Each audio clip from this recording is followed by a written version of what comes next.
Good morning, everybody. I hope all of you are well, staying at home, following our online classes. Today, I am going to discuss about a topic from your first unit. From the first half, I told you that I will discuss about the first half of your course 2, Contemporary Indian Education. In my previous class, I was discussing about the syllabus, and today I am going to start a new topic, and the topic is the Indian the Indian Constitution, uh, its implementation, its effectiveness, and the preamble of Indian Constitution. ওকে, ভারতীয় সংবিধানের প্রস্তাবনা এবং তার তাৎপর্যসমূহ। ভারতীয় সংবিধান যা পৃথিবীর বৃহত্তম সংবিধান হিসাবে মনে করা হয়, ভারতীয় সংবিধানকে পৃথিবীর বৃহত্তম সংবিধান হিসাবে গণ্য করা হয়।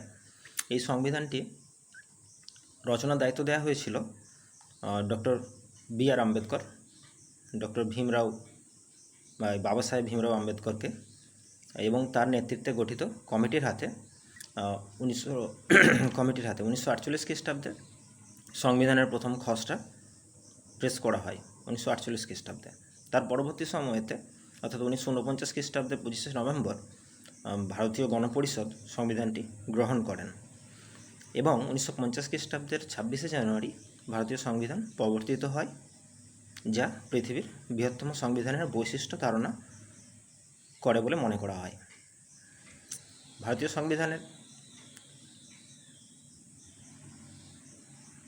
সংবিধানে ভারতবর্ষকে একটি, তাহলে বোঝা গেল যে সংবিধানে আমাদের প্রথম যে ভূমিকাটা সংবিধান নিয়ে, যে সংবিধান রচনার দায়িত্ব কাদের ছিল এবং সেটা কত সালে তার খসড়া রচিত হয় এবং কত সালে তা গণপরিষদে গৃহীত হয় এবং অবশেষে তা প্রবর্তিত হয় 1950 খ্রিস্টাব্দে 26শে জানুয়ারি। আর ভারতীয়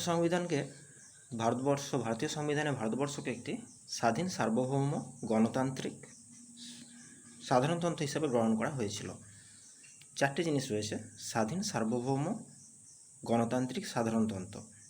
এবং পরবর্তীকালে 1976 সালের 42তম সংবিধানের যে 42তম সংশোধনী রয়েছে, তার মাধ্যমেতে সমাজতান্ত্রিক ও ধর্মনিরপেক্ষ এই দুটি কথা পরবর্তী সময়েতে এর সাথে যুক্ত করা হয়। তার ফলে ভারতবর্ষ এখন সার্বভৌম সমাজতান্ত্রিক ধর্মনিরপেক্ষ গণতান্ত্রিক প্রজাতান্ত্রিক দেশ হিসাবে গ্রহণ করা হয়েছে। আর আমাদের সংবিধানে প্রিয়াম্বল অফ দ্য ইন্ডিয়ান কনস্টিটিউশনে বলা আছে, the liberty of thought, expression, belief, faith, worship আর the desired objectives of the constitution of India. Okay, আমি এই যে বিষয়গুলো নিয়ে আলোচনা করছি, তার প্রথম অংশটা রয়েছে ভারতীয় সংবিধানের সম্পর্কিত বা রচনা সম্পর্কিত ভূমিকা, এবং তার পরবর্তী প্রশ্ন আছে যে ভারতীয় সংবিধানের প্রস্তাবনা এবং তার তাৎপর্য। ভারতীয় সংবিধানের প্রস্তাবনাতে দেখো বলা হয়েছে, বেটার আমি যে নোটসটা রেডি করেছি তার থেকে তোমাদেরকে দেখিয়ে বুঝিয়ে দিচ্ছি ভারতীয় সংবিধানের প্রস্তাবনা এবং তার তাৎপর্যসমূহগুলি। ঠিক আছে,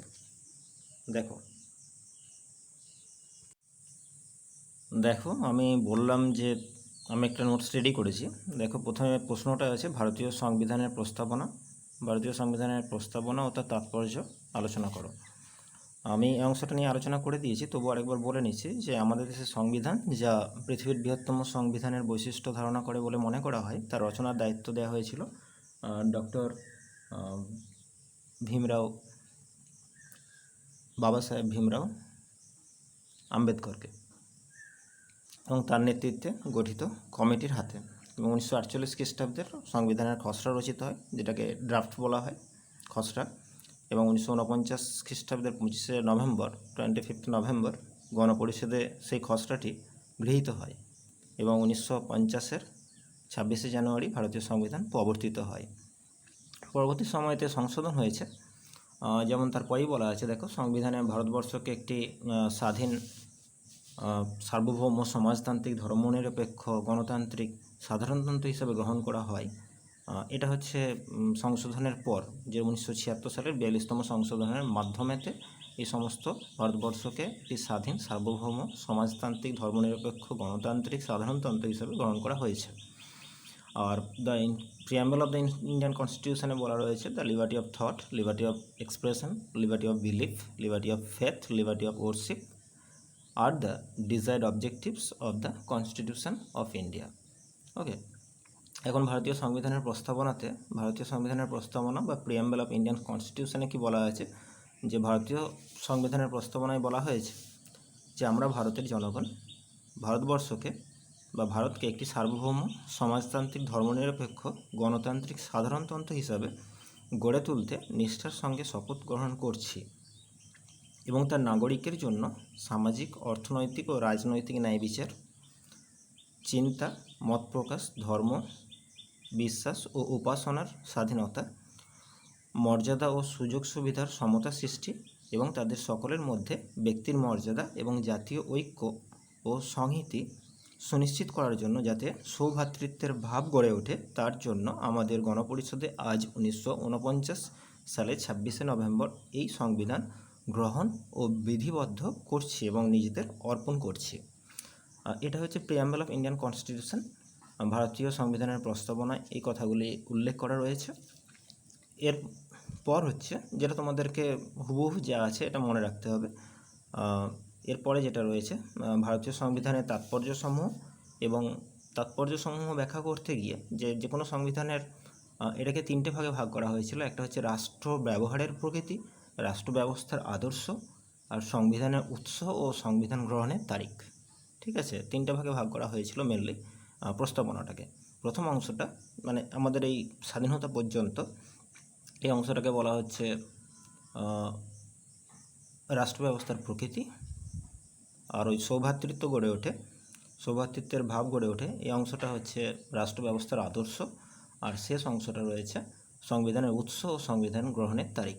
ঠিক আছে, 3টে ভাগে ভাগ করা হয়েছে। সংবিধানের ভূমিকা বা চাবিকাঠি বলা হয় এটাকে।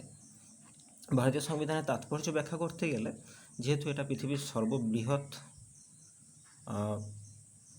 সংবিধান হিসেবে গ্রহণ করা হয়েছে, তাই সংবিধানের প্রস্তাবনায় বলা হয়েছে এই সংবিধান ভারতীয় নাগরিকদের 3টি অধিকার দেবে। মূলত 3টি অধিকারের কথা বলা হয়েছে, তা হচ্ছে জাস্টিস, ফার্স্ট হচ্ছে ন্যায় বিচার বা জাস্টিস,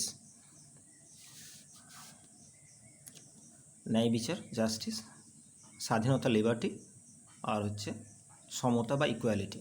ঠিক আছে, সমতা, ন্যায় বিচার, জাস্টিস, স্বাধীনতা আর সমতা। এখন ন্যায় বিচারের মধ্যে বলা রয়েছে সামাজিক, অর্থনৈতিক ও রাজনৈতিক ন্যায় বিচার। কোন কোন সুবিধাগুলি ভারতের জনগণ পাবে? সামাজিক, অর্থনৈতিক ও রাজনৈতিক ন্যায় বিচার।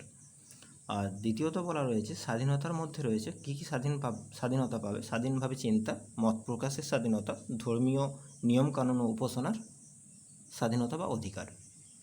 ঠিক আছে, আর 3 নম্বর বলা হয়েছে সমতা, ইকুয়ালিটি, সমান প্রতিষ্ঠা ও সুযোগ সুবিধা পাবে। এখন প্রস্তাবনায় আরও বলা হয়েছে যে ভারতের প্রতিটি নাগরিক তার ব্যক্তিগত মর্যাদা, জাতীয় ঐক্য ও ভ্রাতৃত্ব ভাব অর্থাৎ ফ্র্যাটারনিটি, সৌভ্রাতৃত্ব ভাব যেটাকে বলা হয়, বৃদ্ধি করার শাসনতন্ত্রের প্রধান লক্ষ্য। মানে আমাদের প্রধান লক্ষ্যই ছিল যে ভারতীয় নাগরিকদের ব্যক্তিগত মর্যাদা, জাতীয় ঐক্য ও ভ্রাতৃভাব বৃদ্ধি করা। আর তাই প্রস্তাবনায় বলা হয়েছে 4টি বিষয় বলা হয়েছে। ভারতীয় সংবিধান ধর্মনিরপেক্ষতা ও গণতন্ত্রের আদর্শে গৃহীত হয়েছে। ভারতীয় সংবিধান ধর্মনিরপেক্ষতা ও ফার্স্ট পয়েন্ট দেখো, প্রথমে যেটা কয়েতে লেখা আছে, ভারতীয় সংবিধান ধর্মনিরপেক্ষতা ও গণতন্ত্রের আদর্শে গৃহীত হয়েছে। এখন ধর্ম সম্পর্কে রাষ্ট্র সম্পূর্ণ নিরপেক্ষ দৃষ্টিভঙ্গি অনুসরণ করতে বাধ্য থাকিবে।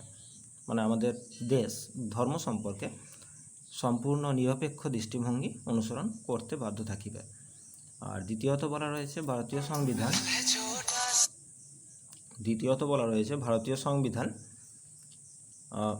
সংবিধানের অপর একটি বৈশিষ্ট্য হলো অনুন্নত শ্রেণীর মানুষের জন্য বিশেষ সুযোগ সুবিধার ব্যবস্থা। অনুন্নত শ্রেণীর মানুষের জন্য বিশেষ সুযোগ সুবিধার ব্যবস্থা, ঠিক আছে, যারা পিছিয়ে পড়া বা অনুন্নত শ্রেণী তাদের জন্য বিশেষ সুযোগ সুবিধার কথা সংবিধানে বলা আছে। আর তৃতীয়ত, ভারতীয় সংবিধানে আঞ্চলিক ও যুক্তরাষ্ট্রীয় ব্যবস্থার সার্থক সমন্বয় পরিলক্ষিত হয়। আঞ্চলিক আর যুক্তরাষ্ট্রীয় ব্যবস্থার সার্থক সমন্বয় পরিলক্ষিত হয়। এর মধ্যে রয়েছে যুক্তরাষ্ট্রীয় নীতি অনুযায়ী আমাদের সংবিধানে কেন্দ্র ও রাজ্যের মধ্যে ক্ষমতার বন্টন করে দিয়েছে, ঠিক আছে। কেন্দ্রীয় তালিকায় কেন্দ্র এবং রাজ্যের মধ্যে ক্ষমতার বন্টন রয়েছে এবং সেই জন্য কেন্দ্র যেমন বিভিন্ন আইন প্রণয়ন করে থাকবে, অপরদিকে রাজ্য তালিকায় ক্ষেত্রেও রাজ্য আইনসভা আইন প্রণয়নের কাজ করে থাকে। আবার যুগ্ম তালিকার ক্ষেত্রে সংসদ ও বিধানসভা উভয়ই আইন রচনা করতে পারে, অর্থাৎ সেখানে যুগ্মভাবে কেন্দ্র এবং রাজ্যের কাজ করার কথা বলা রয়েছে। আর 4 নম্বর বলা রয়েছে, ভারতীয় সংবিধানে রাজ্য সরকার অপেক্ষা কেন্দ্রীয় সরকারকে অনেক বেশি ক্ষমতা প্রদান করা হয়েছে। রাজ্য সরকার অপেক্ষা কেন্দ্র সরকারকে অনেক বেশি ক্ষমতা প্রদান করা হয়েছে। এই জন্য সংবিধান রাজ্য সরকার অপেক্ষা কেন্দ্রীয় সরকারকে, তাই ভারতীয় সংবিধান যদিও যুক্তরাষ্ট্রীয় আমরা জানি, আগেই বলেছি, তবুও এখানে কেন্দ্রীয় প্রবণতা তুলনামূলকভাবে অনেক বেশি থাকবে। এই হচ্ছে তোমাদের যে প্রশ্নটি নিয়ে আলোচনা করলাম, তার মধ্যে রয়েছে ভারতীয় সংবিধানের, আমি বলে দিচ্ছি আরেকবার। তাহলে দেখো, আজকে যেটা নিয়ে আলোচনা করলাম, ভারতীয় সংবিধানের প্রস্তাবনা, ভারতীয় সংবিধানের ভূমিকা এবং ভারতীয় সংবিধানের প্রস্তাবনা ও তার তাৎপর্যসমূহগুলো নিয়ে আলোচনা করলাম। ফার্স্ট ভূমিকা নিয়ে আমি আগেও বলেছি এবং নোটসের মধ্যে দেখালাম। ভূমিকা তার মধ্যে বিস্তারিতভাবে আলোচনা করা রয়েছে। আর তারপরে প্রস্তাবনাটা যেমন আছে ওইরকম দ্য প্রিয়াম্বল অফ ইন্ডিয়ান কনস্টিটিউশনটা বলতে হবে। আর শেষে হচ্ছে সংবিধানের তাৎপর্য, এবং সংবিধানের তাৎপর্যের মধ্যে মূল যেগুলো রয়েছে 3টে ভাগে ভাগ করা হয়েছিল, যেটা হচ্ছে জাস্টিস, লিবার্টি আর ইকুয়ালিটি, ন্যায় বিচার, স্বাধীনতা আর সমতা। আর এছাড়াও আমরা সংবিধানের প্রস্তাবনায় আরও বলা রয়েছে যে শেষের যে 4টে পয়েন্ট রয়েছে, ভারতীয় সংবিধানে ধর্মনিরপেক্ষ গণতন্ত্রের আদর্শে গৃহীত হয়েছে। এটা হচ্ছে টোটাল সামাপ করে দেওয়ার মতো ব্যাখ্যা করা আছে বা তাৎপর্য ব্যাখ্যা করা রয়েছে সংবিধানের প্রস্তাবনার যে তাৎপর্য। আর একটা হচ্ছে অনুন্নত শ্রেণীর মানুষের জন্য বিশেষ সুযোগ সুবিধা। তারপরে ভারতীয় সংবিধান আঞ্চলিক ও যুক্তরাষ্ট্রীয় ব্যবস্থার সার্থক সমন্বয়, মানে যেখানে হচ্ছে কেন্দ্র এবং রাজ্য যৌথভাবে কাজ করার জন্য বিভিন্ন আইন প্রণয়ন করতে পারে, এবং সেখানে আমরা জানি রাজ্যসভা আর কেন্দ্রীয় সভার একটা মূল বৈশিষ্ট্যের মধ্যে পরিলক্ষিত হয়।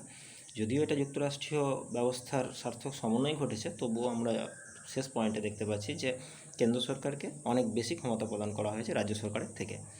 তো আজকে এটা নিয়ে আলোচনা করলাম, পরের দিনে অন্য একটা প্রশ্ন নিয়ে আলোচনা করব। তোমরা এই নোটসটা দেখে এবং ক্লাসটা অ্যাটেন্ড করো। Thank you.